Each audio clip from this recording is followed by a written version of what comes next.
Shalom, Bapak Ibu Saudara. Kita melanjutkan tema kita, manajemen Elohim dalam iman. Ini tinggal 2 kali lagi. Dispensasi hari ini, dispensasi Musa dan dispensasi pemenang. Besok itu dispensasi kerajaan 1000 tahun dan dispensasi yang Efesus 1 ayat 10 katakan kegenapan waktu, ya, di mana waktu akan habis dan Kristus menjadi kepala segala sesuatu. Kita ulang dulu apa maksudnya ini manajemen Elohim ini. Artinya suatu pengelolaan yang Elohim lakukan, dan pengelolaan ini adanya di dalam iman. Artinya Tuhan itu bekerja, dia berbicara, dia merencanakan, dan dia berharap ya timbul iman dalam manusia yang akan dikelolanya sesuai dengan rencananya. Rencananya itu kita sudah tahu dalam Kejadian 1 ayat 26 sampai 28 bahwa rencananya mau menjadikan manusia serupa segambar dengan dia sendiri dan berkuasa, ya, menaklukkan segala sesuatu. Jadi ini sudah secara implisit bicara soal kingdom. Jadi rencana Tuhan itu dijalankan, ya, dijalankan dalam babakan-babakan atau tahapan-tahapan, ya, yang kita sebut dispensasi, ya, atau ekonomia itu artinya pengelolaan kerumah tanggaan Elohim itu, ya. Kita sudah bicara dispensasi Adam, dispensasi Nuh, dispensasi Abraham. Dan sekarang kita akan bicara dispensasi Musa. Perlu kita pahami juga bahwa semua dispensasi ini ada perjanjian di dalamnya, ya, biasanya begitu, ya. Karena Tuhan kita itu Tuhan perjanjian, dan dalam pengelolaannya dia mengadakan suatu perjanjian, ya. Dispensasi Musa ini perjanjiannya itu antara Yahweh dengan Israel, ya, di Gunung Sinai 1500 tahun sebelum Yesus datang itu. Jadi perjanjian ini ada di Keluaran 19 ayat 20. Kalau kita mau melihat sebentar, Keluaran 19 ayat 20. Pada waktu itu Israel ada di Mesir, rumah perbudakan, ya. Jadi jumlahnya kurang lebih 2 juta itu yang keluar dari Mesir. 600.000 itu tentaranya. Jadi keluarlah orang Israel ini. Kalau lihat peta itu, ya, ini Mesir, ya, ini padang gurun, itu Gunung Sinai, turun ke sini, nanti naik ke sini tanah perjanjian. Sebenarnya kalau mau lewat sini bisa dalam waktu 3-6 bulan. Tapi Israel dibawa dulu ke sini. Tuhan mengadakan ikatan perjanjian di Gunung Sinai ini 11 bulan kurang lebih Israel di Gunung Sinai. Kemudian dia berjalan sampai ke satu tempat yang namanya Kadesh Barnea. Jadi total sudah 2 tahun Israel itu berjalan. Tapi sayang, Israel tidak percaya kepada Tuhan. Ketika dia melihat tantangan, ya, musuh orang-orang di sana besar-besar, orang enak, ya, ada temboknya tinggi-tinggi. Orang Israel tidak mau percaya kepada Tuhan. Dia mau kembali ke Mesir. Nah, ini pengelolaan Elohim selalu fokusnya iman. Ketika orang Israel tidak beriman, gagallah pengelolaan itu, ya. Tanah perjanjian tertunda 38 tahun, ya. Ditunda 38 tahun supaya dihabiskan dulu ini generasi pemberontak, ya, kalau dibilang begitu, ya. Karena tidak percaya, bersungut-sungut, jadi memberontak.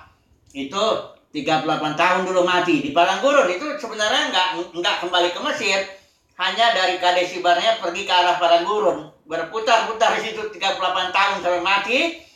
Generasi pertama, kembali generasi keduanya, dihitung kurang lebih seperti itu juga jumlahnya. Dan kemudian yang generasi kedua itu berjalan di bawah pimpinan Joshua. Nah, kita akan melihat dulu perjanjian yang Tuhan buat antara dirinya Yahweh dengan bangsa Israel itu, ya, di dalam Keluaran 19 ayat 20. Ada 3 poin yang Tuhan mau dari Tuhan lah ya. Ini janjinya bahwa dari Tuhan, dia janjinya begini, engkau akan menjadi, ini Keluaran 19 ayat yang ke-5 ini ya sampai ke-6 dikatakan di sini. Engkau akan menjadi harta kesayanganku, itu yang pertama ya. Yang kedua, engkau akan menjadi kerajaan imam. Artinya imam-imamnya dan raja-raja sama itu ya. Artinya Israel akan menjadi imam dalam arti membawa Tuhan, membawa Yahweh kepada bangsa-bangsa dan membawa bangsa-bangsa kepada Yahweh. Itulah imam, perantara. Tapi Israel juga raja-raja ya, dia memerintah, menguasai ya, menjadi kepala ya, bukan menjadi ekor ya. Jadi ini yang kedua. Yang ketiga, Israel akan menjadi bangsa yang kudus. Kudus itu artinya dipisahkan. Israel akan dipisahkan dari antara bangsa-bangsa, secara khusus akan dipakai Tuhan ya. Kudus itu artinya separated, terpisah ya. Ini 3 dari Tuhan, akan Tuhan kerjakan itu ya. Israel akan menjadi harta kesayangan. Kedua, Israel akan menjadi kerajaan imam. Ketiga, Israel akan menjadi bangsa yang kudus. Dengan catatan, Israel harus mentaati Taurat ya. Hukum yang diberikan ada 10 hukum ya, tapi ada juga macam ketetapan-ketetapan, baik mengenai baik cuti ya, mengenai kehidupan sehari-hari. Itu kalau orang rabi-rabi itu membuat 613 peraturan-peraturan ya, dengan beberapa kategori di situ. Jadi ini dispensasi di mana tetap Tuhan menuntut iman dari bangsa Israel. Nah, ini harus kita lihat ya. Banyak orang berpikir dispensasi Musa itu orang Israel melakukan perbuatan Taurat, seolah-olah jadi dispensasi Musa dibandingkanlah dengan dispensasi kasih karunia ini katanya. Dalam Kristus ini Kristus sudah selesai melakukan semuanya, nggak ada lagi kita yang harus kita kerjakan. Sementara dalam dispensasi hukum Taurat, orang Israel harus mengerjakan semuanya ya. Ini salah sekali Bapak Saudara ya. Ini pengertian nggak benar ini. Karena dalam tiap dispensasi selalu Tuhan minta iman. Dari zaman Abel itu kita tahu di kitab Ibrani ini ya. Dispensasi Adam, Tuhan sudah minta iman itu ya. Kenapa Kain ditolak persembahannya? Bukan karena persembahannya itu hasil tani, tapi karena dia itu tidak beriman. Habel beriman ya, dan Kain berbuat jahat. Jadi dari dispensasi Adam pun sudah diminta iman ya, relationship ya. Seperti Israel di sini ya, perjanjian Musa. Ini relationshipnya ada, sisi relationship di mana orang Israel diminta beriman, mengasihi ya. Itu makanya orang Farisi ini hanya menekankan segi yang aspek yang legalnya. Memang dalam perjanjian ini ada aspek relationship yang Tuhan minta iman, kasih ya. Tapi juga ada aspek yang legalnya, hukum Tauratnya itu. Ya, tentu dengan segala akibatnya kalau dilanggar ya. Jadi orang Farisi ini hanya menekankan sisi legalnya sehingga menjadi legalistik. Tapi mengenai belas kasihan, mengenai kasih kepada Tuhan dan sebagainya itu tidak. Padahal dalam perjanjian Keluaran 19:20 ini jelas terlihat bahwa Tuhan sudah bertindak sedemikian mengasihi Israel, dan diharapkan Israel pun beriman kepada Tuhan, kepada Yahweh, dan mengasihi Yahweh. Jadi sisi relationship-nya itu sangat penting. Justru itu nomor 1. Barulah ekspresi daripada iman itu melalui hukum Taurat. Karena dispensasi Musa, ekspresi iman atau ekspresi kasih kepada Yahweh itu adalah menjalankan hukum Taurat. Sementara dispensasi yang ini nanti kita lihat para pemenang ini begitu juga. Tetap iman kasih kepada Tuhan nomor 1. Sudah gitu ekspresinya ini hukum, bukan hukum Taurat, hukum roh ya, nanti kita lihat. Jadi dalam setiap zaman, sekali lagi, pengelolaan Yahweh itu planningnya, ingat ya, planningnya itu bahwa dia mau menjadikan manusia serupa segambar dengan dia dan berkuasa. Dan dalam setiap zaman Tuhan selalu meminta iman. Hanya ekspresinya, ekspresi iman itu yang disebut ibadah itu berbeda tiap dispensasi, itu aja. Ya, jadi jangan salah kalau dibilang dispensasi hukum Taurat berarti tidak ada iman di situ. Ya, wah salah ya. Dalam dispensasi manapun Tuhan selalu meminta iman. Itu sebabnya makanya namanya pengelolaan atau penata layanan Elohim dalam iman. Kalau di luar iman udah dosa itu semuanya, nggak ada itu kalau sudah di luar iman. Jadi selalu Tuhan minta iman, ya. Relationship. Jadi kita ingat ya, dalam dispensasi Musa Tuhan meminta iman, ya. Dari Tuhan yang bilang, engkau menjadi harta kesayanganku, engkau menjadi kerajaan iman, dan engkau akan menjadi bangsa yang kudus. Tuhan sudah buktikan juga perbuatannya, mujizat 10 mujizat di Mesir. Tuhan juga bikin mujizat di padang gurun, semuanya. Dan Tuhan berharap iman. Percaya, ya. Itu makanya 12 pengintai ini yang tidak percaya ini udah dianggap Tuhan pemberontak lah ya. Nah, jadi tetap ya iman nomor 1. Kedua, waktu dia mengekspresikan iman itu di dispensasi Musa, itulah lewat hukum Taurat, ya. Jadi inilah kita ingat ya. Dan tidak usah dibandingkan ya. Hukum Taurat dengan kasih karunia, nggak ada hubungannya itu. Di dalam perjanjian Musa ini pun juga penuh kasih karunia. Luar biasa kasih karunia Tuhan itu atas Israel. Bayangkan aja Israel diperbudak di Mesir. Tuhan datang utus Musa di sana, ya, dengan 10 mujizat luar biasa. Ya, waktu keluar juga Tuhan belah itu laut Teberau itu, ya. Orang Mesir ditenggelamin semua begitu. Tuhan kasih lagi pukul batu Musa keluar air, ya. Kasih lagi mana itu roti 40 tahun. Apa enggak kasih karunia itu, ya. Sudah gitu Tuhan bilang Tuhan janji di sini, engkau akan jadi harta kesayanganku, engkau akan menjadi kerajaan imam, engkau akan jadi bangsa yang kudus. Apa enggak kasih karunia itu, ya.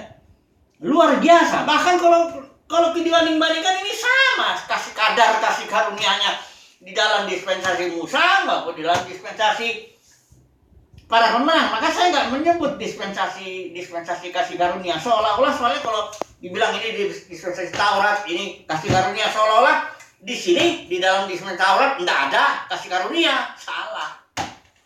Penuh kasih karunia perbuatan Tuhan kepada Israel, ya. Dispensasi itu. Di sini pun dispensasinya. Makanya jangan dibandingkan, ada ayat yang paling suka ini orang-orang istilahnya hyper grace ini, dia mengambil motif ayat itu kan. Taurat datang lewat Musa, kasih karunia lewat Yesus. Itu bukan maksudnya membanding-bandingkan begitu, ya. Nanti itu konteksnya lain itu, bukan sedang membandingkan dispensasi ini nggak ada kasih karunia, dispensasi ini ada kasih karunia, bukan itu, ya. Oke, jadi dispensasi Musa, dispensasi yang penuh kasih karunia, perbuatan Tuhan luar biasa, dan Tuhan minta iman, ya. Dan ketika iman itu, kalau orang itu punya beriman, maka iman itu harus ada perbuatannya, ya. Harus ada ekspresinya. Itulah dia hukum Taurat dijalankan. Ini adalah dispensasi pertama. Yang kedua, sekarang kita masuk dispensasi para pemenang. Jadi ini dimulai dengan salib, ya. Ini penghakiman, ya. Sebenarnya salib itu sebenarnya penghakiman, ya. Ini dispensasi Musa ini memang berakhir dengan penghakiman. Ketika orang Israel itu, kita tahu sejarahnya, ya. Israel kerajaan utaranya itu dibuang tahun 722 sebelum Masehi. Sebelah kerajaan selatan ini Yehuda dan Benyamin dibuang ke Babel tahun 586 sebelum Masehi. Nah, kemudian mereka pulang lagi di bawah pimpinan Zerubabel, bangun bait suci, Esra kitab suci, Nehemia tembok. Tapi nggak lama kemudian zaman Judas Makabeus itulah muncul aliran-aliran Farisi, Saduki, dan semuanya yang akhirnya membangun Sanhedrin, mahkamah agama. Inilah Sanhedrin yang membunuh Tuhan Yesus, ya. Jadi sebenarnya Tuhan Yesus itu datang, perjanjian baru itu sebenarnya untuk orang Yahudi dulu, ya. Coba kita lihat Yeremia 31, ya. Yeremia 31 bahwa perjanjian baru itu yang dibawa Tuhan Yesus itu terutama untuk orang Yahudi, ya. Coba kita lihat ini, ya. Yeremia 31:31. Saya baca dulu semuanya ini, ya. Sesungguhnya akan datang waktunya, demikianlah firman Tuhan. Aku akan mengadakan perjanjian baru dengan siapa? dengan kaum Israel dan kaum Yehuda. Bukan seperti perjanjian yang telah kuadakan dengan nenek moyang mereka pada waktu aku memegang tangan mereka untuk membawa mereka keluar dari tanah Mesir.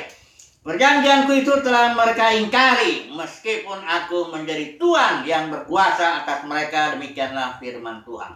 Ayat 33, tetapi beginilah perjanjian yang kuadakan dengan kaum Israel sesudah waktu itu. Demikianlah firman Tuhan, aku akan menaruh Tauratku dalam batin mereka dan menuliskannya dalam hati mereka. Maka aku akan menjadi Allah mereka dan mereka akan menjadi umatku. Dan tidak usah lagi orang mengajar sesamanya atau mengajar saudaranya dengan mengatakan, kenalah Tuhan. Sebab mereka semua besar kecil akan mengenal aku. Demikianlah firman Tuhan. Sebab aku akan mengampuni kesalahan mereka dan tidak lagi mengingat dosa mereka. Ini dia.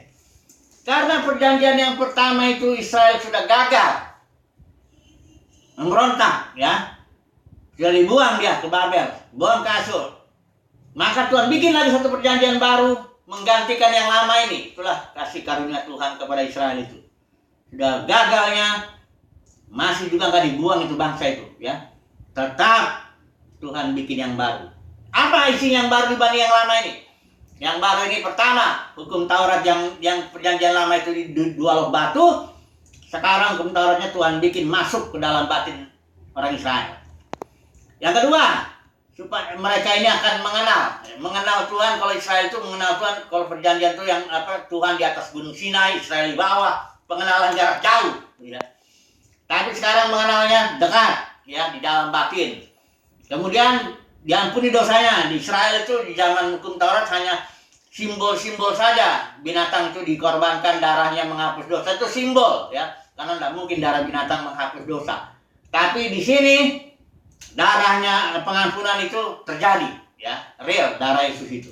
Jadi perjanjian baru itu terutama untuk Israel. Kemudian karena Israel menolak, itulah dia pengelolaan Tuhan ini. Pengelolaan Tuhan ini begitu Israel menolak, maka melalui pelayanan Paulus dibawalah perjanjian baru ini kepada bangsa-bangsa lain, ya. Ketika nanti bangsa-bangsa lain sudah selesai genap, nanti seluruh Israel ini akan menerima Yesus sebagai Mesias itu. Ya, inilah pengelolaan Tuhan, cara Tuhan mengatur, ya. Ini luar biasa karena Paulus bilang begitu besar hikmat di surat Roma itu. Paulus bilang betapa besar apanya hikmat Tuhan, ajaib, keputusannya nggak bisa dipahami, ya. Kurang lebih begitu. Jadi dalam dispensasi yang baru ini, dispensasi pemenang, ini perjanjian baru, ingat selalu bagi saudara, ya. Perjanjian baru utamanya untuk bangsa Israel. Makanya kalau Paulus itu waktu dia beritakan firman kepada bangsa-bangsa lain, dia selalu bilang, memang firman ini terutama untuk kamu, kepada orang Yahudi. Tapi orang Yahudi itu nolak terus. Akhirnya Paulus lari kepada bangsa-bangsa lain, ya. Jadi perjanjian baru dibawa kepada bangsa-bangsa lain oleh pelayanan Paulus. Sementara pelayanan Petrus membawa perjanjian baru kepada bangsa Israel. Makanya komunitas atau tim pelayanan Petrus itu 3 kali dia bersaksi ke Sanhedrin. Yang pertama Petrus dengan Yohanes bicara dengan Sanhedrin. Kedua masih Petrus dengan Yohanes dengan Sanhedrin. Ketiga Stefanus bicara dengan Sanhedrin, tapi dia dilempari batu. Jadi 3 kali Tuhan bicara, ya, menawarkan perjanjian baru kepada bangsa Yahudi, ya, masih juga ditolak. Ini kasih karunia Tuhan luar biasa lah, ya, untuk bangsa Yahudi. Sudah dia tolak Yesus, dibunuh Yesus, masih ada tim Petrus melayani lagi. 3 kali, bukan sekali, bukan 2 kali, 3 kali. Tapi mereka tetap menolak bahkan sampai detik ini. Makanya dari tahun 70 Masehi itu bait suci dihancurkan semua. Israel baru hampir 2000 tahun tidak punya negara. Tahun 1948 baru dia dengan bantuan Inggris itu bisa jadi bank negara. Jadi selesailah dulu, ya, ini perjanjian baru. Sekarang kita masuklah ini di dalam dispensasi perjanjian baru, ya. Nah, dalam dispensasi perjanjian baru ini, ini yang banyak yang kita perlu pahami ini, ya. Perjanjian baru ini artinya gereja ya, dibilangnya begitu ya. Kan Yesus itu di malam terakhir itu sebelum dia disalib itu dia melakukan 2 perayaan. Perayaan Paskah, karena Yesus orang Yahudi, dia merayakan Paskah ya. Kemudian penggenapan Paskah itu dia pemecahan roti ya. Roti dipecahkan bagi sama muridnya, darahnya juga begini, di darahku. Itulah penggenapannya. Jadi di malam terakhir itu melakukan 2 perayaan ya, Paskah dan juga simbol lah yang perjanjian baru itu ya. Dia mengikat perjanjiannya di sana. Nah, jadi itu disebut gereja ya. Orang-orang yang percaya, kumpulan orang yang percaya kepada perjanjian baru ini, yang menerima perjanjian baru ini disebut gereja. Nah, persoalannya gereja sudah jatuh. Nah, ini banyak orang nggak melihat lagi ya. Tapi nampaknya supaya kita fokus besok lagi aja lah ya. Kita bicara mengenai dispensasi pemenang ini, nampaknya satu aja dulu lah ya. Nggak singgung-singgung dulu sedikit. Pendeknya kesimpulannya dulu lah ya. Bahwa manajemen Elohim, ini nanti kita sambung ya mengenai gereja yang jatuh itu ya, nanti kita sambung besok ya. Jadi yang sekarang ini pendeknya begini. Manajemen Elohim itu selalulah dia adanya di dalam iman. Siapa yang mau masuk dalam tenaga layanan Elohim, siapa yang mau dikelola ya, oleh Tuhan, diatur oleh Tuhan, dia harus masuknya lewat iman. Kemudian iman itu harus diekspresikan. Iman yang tidak dengan perbuatan menurut Yakobus itu iman yang mati. Ya. Jadi iman itu harus ada tindakan, ya. Itu namanya berarti iman yang benar, ya. Tindakannya apa? Ya tergantung dispensasinya. Kalau dispensasi Musa, tindakannya melakukan hukum Taurat. Kalau di dalam dispensasi para pemenang ini, ya hukum roh. Karena di sini perjanjian baru kita ingat ya, semuanya sudah dalam batin ya. Nanti besok lah ya kita lebih detail lagi itu. Tapi yang penting sekarang kesimpulannya bahwa manajemen Elohim haruslah diterima, haruslah kita masuk lewat iman. Kemudian kita akan mengekspresikan iman itu sesuai dengan di mana kita berada. Jadi ini sekali sangat penting ya, kita berada dalam dispensasi para pemenang. Bukan dispensasi kasih karunia, nggak cocok itu. Karena semuanya pun ada kasih karunia Tuhan ya. Tuhan yang sama selalu bertindak dengan kasih karunia. Ya, dia mengasihi semuanya. Jadi lebih bagus kita menyebut ini dispensasi para pemenang. Kenapa? Karena ada yang gagal. Nah, ini banyak orang sekali selamat tetap selamat. Tunggu dulu lah ya, kalimat-kalimat apa jargon-jargon begitu. Nantilah kita periksa ya. Ini sebenarnya saya mau bicara tentang benabur, garis bijaksana bodoh, tentang hamba, perubahan hamba, Matius 7 ya. Kalimat banyak dipanggil sedikit dipilih, gereja yang jatuh di pasal 20, contoh-contoh Demas yang gagal, ada Yudas juga, ada Diotrephes, ada Ania Safira. Banyak sekali dalam perjanjian baru itu bukti-bukti ya, bahwa memang banyak yang dipanggil tapi sedikit yang dipilih. Bahwa ada yang udah gagal lah gereja ini. Tuhan cari pemenang. Jadi besoklah ya. Puji Tuhan. Haleluya. Amin.